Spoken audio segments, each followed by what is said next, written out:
Comment on responsabilise les autres?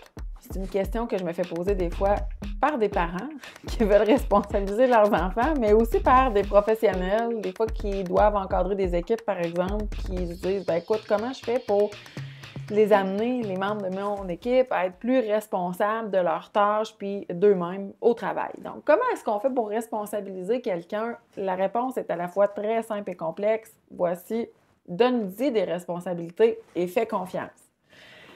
C'est le bout qui est le plus difficile de faire confiance. À mon avis, du moins, de ce que je constate en clinique après avoir accompagné des milliers de personnes, la portion de faire confiance à l'autre véritablement est un réel enjeu dans notre capacité à déléguer et à responsabiliser les gens qui nous entourent. Voici, je te parle de ce que tu dois savoir finalement pour sortir de cette habitude-là de déléguer avec peut-être un manque de confiance que tu ne soupçonnes pas, mais qui nuit finalement à la responsabilisation de tes enfants ou de ton équipe au travail. La principale difficulté que ça représente de choisir de faire vraiment confiance à quelqu'un d'autre, c'est une difficulté émotionnelle. C'est un risque émotif que je t'explique. Du moment où tu délègues une responsabilité à un subordonné, par exemple, tu n'as aucune garantie de l'atteinte des résultats. Aucune. À ce moment-là, tu t'exposes quoi? Peut-être à être imputable d'un résultat que tu n'as pas souhaité, à un échec. Tu t'exposes au doute, de ne pas savoir trop si la personne va atteindre les objectifs. Même chose si tu confies une responsabilité à tes enfants, tu n'as aucune garantie que ça va se passer tel que tu t'attends à ce que ça se passe et tu n'as aucune garantie non plus du résultat. Donc, la première chose, quand on choisit vraiment de faire confiance à quelqu'un, le premier obstacle, en fait, qui peut nous nuire à notre insu, c'est cette espèce de doute, qui nous retient des fois de faire pleinement confiance, de lâcher prise parce qu'on veut donc que ça se passe de façon souhaitable. On voudrait donc éviter des échecs, soit à notre équipe, soit à nos enfants. On veut donc protéger tout le monde. Et à vouloir comme ça protéger et s'assurer de garantir un résultat, à ce moment-là, on reste pris à peu près dans la tâche sans vraiment être impliqué. Donc, on est là juste à moitié. Et là, le feedback que les autres peuvent renvoyer au travail, par exemple, si tu es gestionnaire, c'est de faire de la microgestion. Toi, tu te dis, ben non, c'est pas ça que je fais, je veux juste être là pour mon équipe, mais eux autres le perçoivent comme quelque chose qui est microgestion, qui est ingérant dans la tâche parce que tu as délégué quelque chose, mais tu ne l'as pas délégué à 100%. Tu restes là à faire un peu une surveillance parce que c'est le doute qui te maintient auprès de ton équipe et non pas le désir de les voir réussir. À la maison, si tu fais confiance, mais pas pleinement, à ce moment-là, on pourrait te reprocher, par exemple, de continuer de vouloir tout contrôler ou de ne pas donner assez de liberté, par exemple, à tes enfants.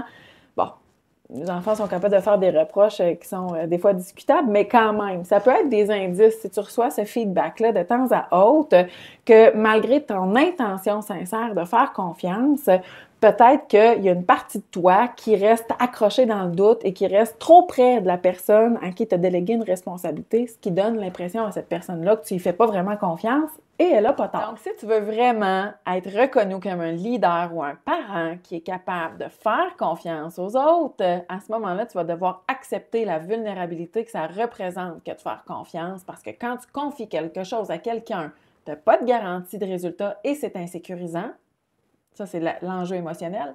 Mais aussi parce que tu dépends de l'autre. Ça, c'est l'enjeu relationnel. Dépendre des autres, ça peut devenir quelque chose qui est assez stressant ou anxiogène du moment où, notamment, ce que les autres vont faire, t'en es aussi imputable ou tu pourrais devoir en assumer les conséquences. À ce moment-là, ça devient plus difficile de lâcher prise si tu ne réalises pas que pour toi, quand tu confies une tâche ou une responsabilité, il y a une partie de toi qui reste un peu dans la crainte ou le doute de se dire « Hey, si eux autres se plantent, je me plante avec eux autres. » C'est vrai au travail, puis c'est vrai en famille aussi. S'il arrive quelque chose à mes enfants, ben je vais devoir les aider. Bref, cet enjeu relationnel-là, relatif à la dépendance, ça se peut que ça t'empêche de faire pleinement confiance. Et encore là, c'est peut-être pour ça qu'on te reproche d'être soit en microgestion ou encore de vouloir tout contrôler à la maison ou d'être trop critique. Qu'est-ce qu'on fait avec ça maintenant? Il y a 2 stratégies que je te propose. La première, d'abord, c'est de devenir de plus en plus conscient de tes propres réactions face à cette vulnérabilité que représente la confiance que tu accordes aux autres. Donc, quand tu essaies de faire confiance à quelqu'un, quand tu essaies de le responsabiliser, lui donner une tâche ou une responsabilité, comment toi tu te sens là-dedans, puis comment tu te comportes une fois que c'est délégué. Donc, plus tu vas être conscient des enjeux que toi, ça te fait vivre, bien, plus tu vas être capable aussi de faire la distinction entre qu'est-ce qui, toi, t'appartient à toi à travailler. Hein? Peut-être que tu as, par exemple, une tolérance à l'incertitude qui est à développer. Et à ce moment-là, ben, c'est quand tu vas mieux comprendre tes réactions, ton système à toi, tu vas être capable d'y travailler pour te donner les ressources nécessaires pour devenir un leader qui va inspirer confiance davantage, un leader qui est plus mobilisateur, autant au travail qu'à la maison. L'autre chose que je te suggère ensuite, au travail particulièrement, mais à la maison aussi, c'est de mettre en place, en fait, un système de suivi, de feedback, de rétroaction, appelle-le comme tu veux, avec la personne ou les personnes à qui tu as délégué une tâche ou une responsabilité. Donc, d'avoir mis en place ce système de rétroaction-là, ça va te permettre de contrôler le résultat, surtout si tu es dans une sphère plus de haute gestion. C'est ça ton rôle, c'est de contrôler un résultat plus qu'une opération probablement. Donc, ce système-là, en fait, de feedback, ça peut t'aider toi aussi à te sécuriser parce que tu suis le résultat un peu plus régulièrement. Donc, tu vas pouvoir prendre confiance envers le fait que cette communication régulière et ouverte va te permettre aussi de réajuster tes demandes, tes attentes ou ton soutien aux besoins de ton équipe si finalement ton équipe ne s'en va pas dans la direction que tu crois être celle qui est souhaitable. C'est la même chose avec tes enfants. Donc, quand tu délègues quelque chose aux enfants, on peut faire un contrôle du résultat en discutant avec eux et en faisant finalement un peu une mesure de suivi qui est régulière comme ça. Tu vas être capable d'augmenter progressivement les responsabilités que tu leur donnes avec confiance, qu'ils vont être capables de les réaliser. Si tu as aimé la capsule, fais-moi un thumbs up, fais-moi le savoir.